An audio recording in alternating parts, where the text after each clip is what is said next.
Bonjour et bienvenue à Sexe Spinal, une balado-diffusion qui explore la santé sexuelle après une lésion médulaire. Les informations présentées dans cet épisode ont un objectif éducatif seulement et ne remplacent pas l'avis d'un membre de votre équipe de soins.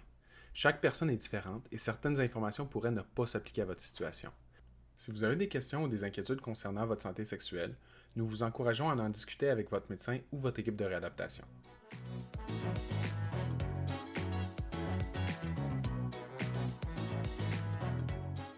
Aujourd'hui, on va parler de la redécouverte et la sexualité après une blessure médulaire.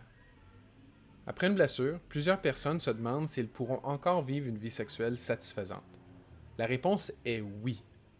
Par contre, la sexualité peut parfois prendre une forme différente de celle qu'on connaissait avant.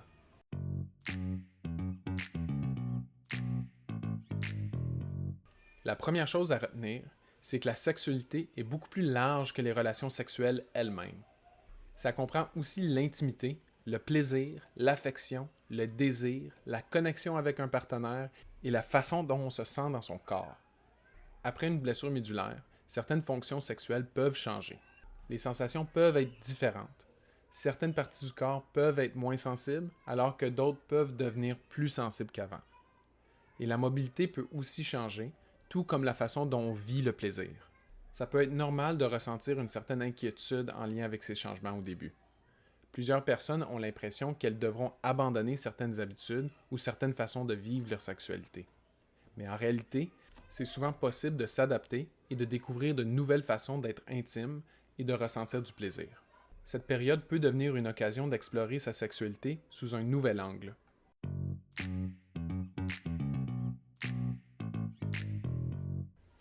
L'exploration est souvent une partie importante du processus.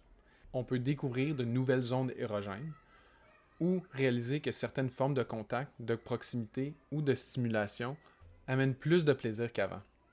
Il n'y a pas une seule bonne façon de vivre sa sexualité.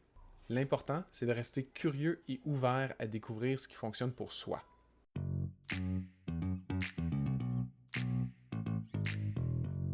C'est aussi possible de choisir d'explorer de nouvelles pratiques sexuelles ou de nouvelles façons de vivre l'intimité. Par exemple, certaines vont s'intéresser davantage aux jeux de rôle, aux fantasmes, à certains fétiches ou à d'autres formes d'expression sexuelle. Ce qui est important, c'est que ces pratiques soient sécuritaires, consenties et agréables pour toutes les personnes impliquées. La sexualité est très personnelle. Chacun a le droit de découvrir ce qui lui convient, dans le respect et de ses valeurs et de ses limites.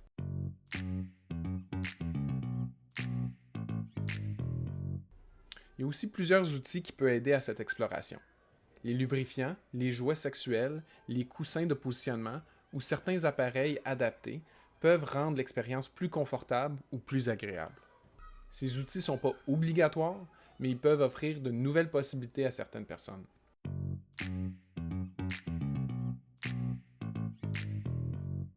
Le soutien psychologique peut également être très utile.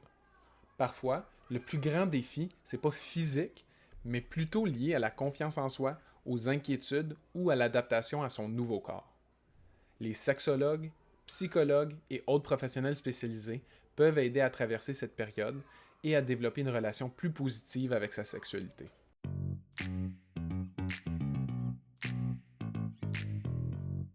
La communication avec son partenaire est aussi essentielle. Parler ouvertement de ses besoins, de ses limites, de ses peurs et de ses découvertes aide à soutenir et à renforcer l'intimité. On n'a pas besoin d'avoir toutes les réponses dès le départ. Explorer, apprendre et s'adapter ensemble peut devenir une expérience positive pour le couple.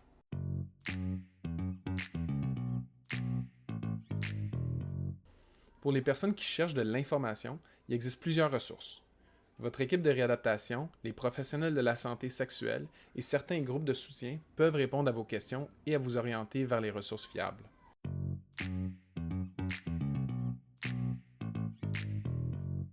Avant de finir, retenez ceci. Une blessure médulaire peut changer la façon dont vous vivez votre sexualité, mais elle ne met pas fin à celle-ci. Donnez-vous le temps d'explorer et soyez patient avec vous-même. Essayez de voir cette période comme une occasion de découvrir de nouvelles facettes de votre corps, de votre plaisir et de votre intimité. La sexualité, ça demeure une partie importante de votre identité et de votre bien-être.